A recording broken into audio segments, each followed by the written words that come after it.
پەیام لە سندوقی ڕەشدا داهاتەکانی ناوخۆی هەرێم و تێبینیەکانی دیوانی چاودێری دارایی عێراق ئاشکرا دەکات.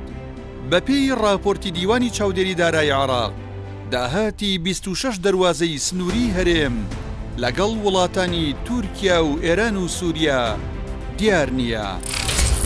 هەر بەپێی راپۆرتەکە حکومەتی ماوە بەسەرچووی هەرێم هیچ داهاتێکی ناوخۆی نەخستۆتە سەر. ئەو هەژمارەی بۆ داهاتی ناوخۆ لە لقی هەولێری بانکی ناوەندی عێراق کردوێتیەوە.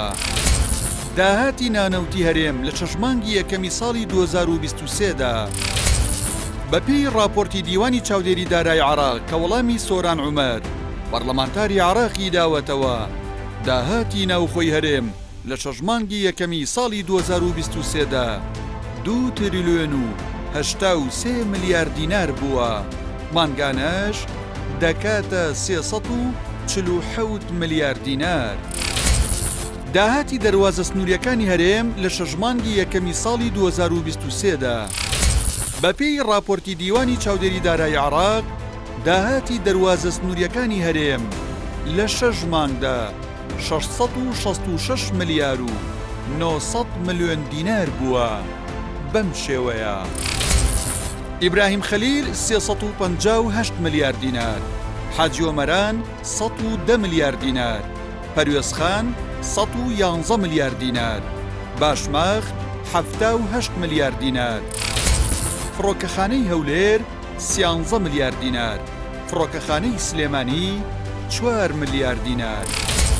داهاتی بەڕێوەبەرایەتیەکانی گومرگی هەرێم، داهاتی 7 بەڕێوەبەرایەتی گومرگ کە پێگاتوون لە بەڕێوەبەرایەتیەکانی سلێمانی، زاخۆ، ڕاپەڕین، هەولێر، دهۆک، مێرگەسوور، بەڕێوەبەرایەتی گشتی گومرگ لە شەژمانگی یەکەمی ساڵی 2023دا 53 ملیار و 743 ملیۆن دینار بووە.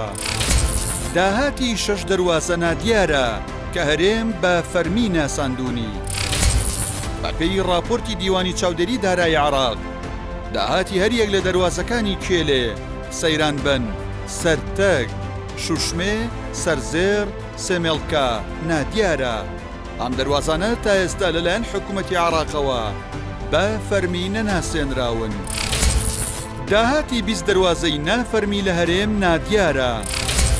20 دەروازەی نافەرمی لە هەرێمی کوردستان هەن، گاڵوگۆڕی بازرگانیان تێدا دەکرێت و لەلایەن حکوومەتی عێراق و هەرێم بە فەرمی نەناسێنراون.